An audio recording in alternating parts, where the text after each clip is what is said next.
Are you a leader who is struggling with self-doubt? Maybe you are an executive, manager, entrepreneur, thought leader, or decision maker in some way who questions yourself often, overthinks decisions, worries about what others think of you, or struggles with feeling confident in yourself. You're not alone in feeling this way. I have worked with countless leaders who have experienced the same struggles, and it's entirely possible to overcome self-doubt so it doesn't keep you stuck in a place of paralysis, self-sabotage, and insecurity. In this episode, we will examine the roots of your self-doubt to help you feel more confident and in control as the inspiring leader you are. Welcome to Calmly Coping. My name is Tati Garcia, and I'm a licensed therapist and coach who helps high achievers stop putting themselves last.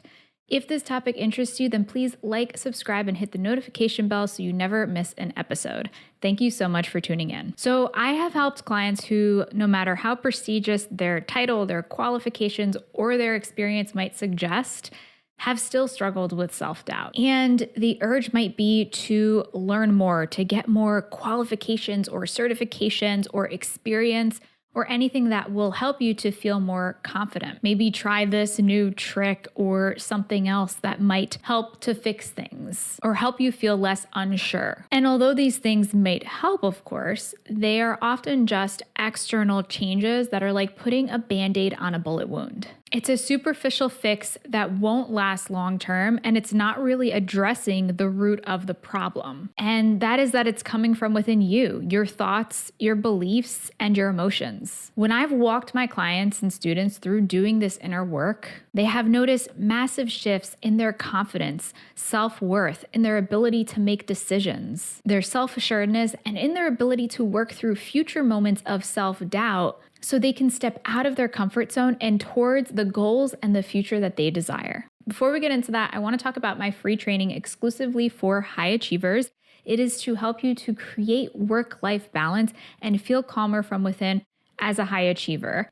It is my 3-phase process for how to create work-life balance, inner confidence, and calm as a high achiever, formerly called my training on how to overcome high-functioning anxiety. You can learn more about this training and register for free to take it on demand at calmlycoping.com/workshop. You can also click on the link in the description or the show notes, depending on where you're tuning in. This is an information-packed training that will give you all of the steps and guidance that you need to take the next step forward, so be sure to check it out. So first, let's talk about moments where you might experience self-doubt and where it may come up for you. Now, first, as somebody who is a leader, even if you may not consider yourself or identify as being a leader, if you are somebody who is in a position where you make decisions, if you are in a position where you are supervising or overseeing others, where you are having some level of control, where you are a teacher or a speaker or in any other way doing something that is influencing others, then you are a leader. And when you're in a leadership role like that, it can feel like there is this additional pressure that you should have it all, quote unquote, figured out, and you should know it all. And of course, this is not the reality. Nobody knows it all. Nobody has it all figured out. And there can also be certain situations that might be more triggers for these moments of self-doubt. And of course, a lot of this is going to be personal. But I think in general, what I've noticed is that, there can be moments of uncertainty that can be triggers for self-doubt. So this is maybe moments where you don't know the outcome of a situation. Maybe there is some ambiguity in a situation. So maybe it could be you're not sure what somebody else is thinking or how they're feeling or the potential negative outcomes or consequences of a situation. Maybe it's you have many options and you're doubting like what's the best step to take or the best next decision. Another type of situation that could be triggering for self-doubt, and these types of situations can also overlap, but it could be if you feel pressure from yourself or from others. So maybe you want to make the best or the right decision. Maybe there is some sort of risk of failure, or you feel like if you don't do the right thing or you don't take the next best step, then you may fail or something bad could happen. Or it could be in a high stress situation. Maybe it's a crisis situation or a situation where you feel as though there is that pressure and stress to either make a time-sensitive decision or to make a decision that's going to affect a lot of other people, or maybe you're just concerned about what other people will think of you. Another situation where you may experience self-doubt, and that can commonly be triggering for moments of self-doubt, could be doing something that's out of your comfort zone. So maybe it is something that is new to you that you're not familiar with, or you're just starting out in. So maybe you just started a new job or a new responsibility, or you're doing something that is maybe getting yourself out there more, or something that just feels uncomfortable to you because you're not familiar with it. Or it could be situations where you're not confident in your abilities because you are a beginner, or because you just tend to focus on what you haven't learned or what you don't know versus all the things that I'm sure you probably do know. Or you could feel that there's a lot at stake. This can kind of overlap with feeling like there is pressure from yourself or others. And so that can make you feel out of your comfort zone when there is a lot at stake in a situation, whether it is a performance that you have to do that is going to be evaluated, or something that is going to have an outcome that is important to you. So those are just some general examples of how certain situations may be triggering for self-doubt. And what does self-doubt look like and feel like? Now, if you're here checking out this episode, I'm sure you probably already know this, but I'm going to give you some general examples. So it could be like negative and self-critical thoughts, being really hard on yourself, doubting yourself or your abilities, feeling like you don't know what you're doing, or having thoughts that are really focused on the negative about yourself or about your abilities or about the outcome of a situation. You might be focused on and worrying about a negative outcome in a situation. You might have difficulty making decisions if you're in a place of self-doubt, because you might be oscillating back and forth between, oh, should I do this or should I do that? Or you may be in just like moments of paralysis by analysis, by trying to overthink all the possible decisions and outcomes because you are doubting yourself and your decisions. You could also feel a lack of confidence and insecurity in yourself as well. And this can also be that feeling like you're not good enough, or feeling like no matter what you do, no matter how hard you try, it's still not good enough. You could also feel stress and anxiety. That anxiety goes hand in hand with the worrying about the worst case scenario and thinking of the what ifs, and just feeling like there's this sense of stress and pressure.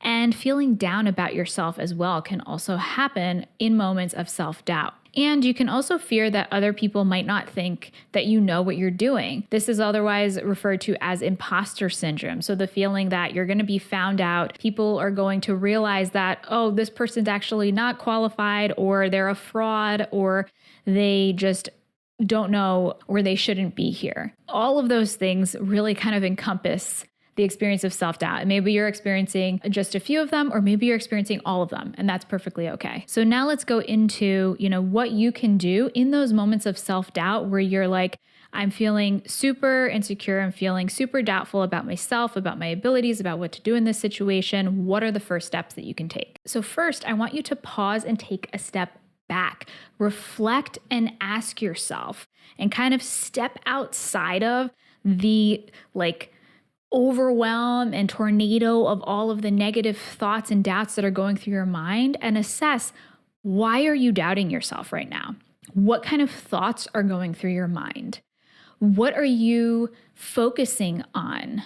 What is your perspective and what does it look like? Are you hyper focusing on the negative in the situation, on the what ifs? And how do you think that's affecting you? So I mentioned a lot of things, but I think just to distill it, just to kind of reflect and ask yourself, why are you doubting yourself right now? What is going on? So one example could be, I'm doubting my ability as a manager because I don't have experience being a manager and supervising others, and I feel like I don't have enough training and I don't know what I'm doing. Or it could be, I'm doubting myself as a business owner because all of the decisions fall on me and I have to make this really difficult choice about what to do next. And I feel like if I don't make the right choice, then something really terrible is going to happen. So kind of think through and talk through, if that's helpful, to talk through with somebody else that you know, or somebody that's a trusted person or mentor or a friend or family member in your life, or a therapist or a coach. Or you can also just journal or write down, why are you doubting yourself and what are those thoughts that are coming up in your mind right now? Once you've done that, I want you to normalize it. So recognize that self-doubt is a part of being human. Experiencing self-doubt is a normal part of being human, and even the most experienced people have moments of self-doubt, and it is perfectly okay. Just because you're feeling this way does not mean that it's factual. So the function of self-doubt is to try and protect yourself from harm. So you're trying to protect yourself from maybe it's judgment, from failure, from embarrassment, or from some sort of negative consequence that you anticipate. So your mind tries to think of all of the possible negative outcomes, or your mind tries to think of trying to keep you safe in the zone where you're avoiding taking action and maybe like sitting back and in decision-making mode and in overthinking mode, because it's going to help your mind and your body feel like, okay, well, we're not taking the risk into the uncertainty, into the what ifs. And the longer we stay in this mode of thinking about and trying to solve things and trying to figure things out, then the safer we're going to be. The reality is that often just keeps you further away from your goals and from the things that you want. The more you avoid and the more you stay stuck in places of self-doubt and overthinking and doubting your abilities and thinking negatively about yourself and feeling a lack of confidence, then the less confidence you're going to feel in the long run. So it just becomes like this self-fulfilling prophecy. It just becomes this ongoing cycle. And so the thing is that you need to face your fears and you need to face discomfort in order to master it. That is the only way you're going to master things and move forward in your life and do the things that are important to you, do the things that align with your goals, your passions, your values, whatever it is that you're working towards. And the greatest reward often comes from the greatest risk in the direction of what you value. So for example, for me, I'm creating this podcast, obviously, and something that is super important to me and I'm super passionate about is helping other people and spreading these messages to help people, especially high achieving individuals, to stop being so hard on themselves and stop struggling. And so one barrier that was out of my comfort zone that put me in moments of self-doubt, that still puts me in moments of self-doubt because, I'm not perfect. Self-doubt's never going to go away 100%, and that's okay. However, now I have a massively increased ability to work through it and to recognize it. But especially when I first started recording my podcast and putting things out there, I had so much self-doubt.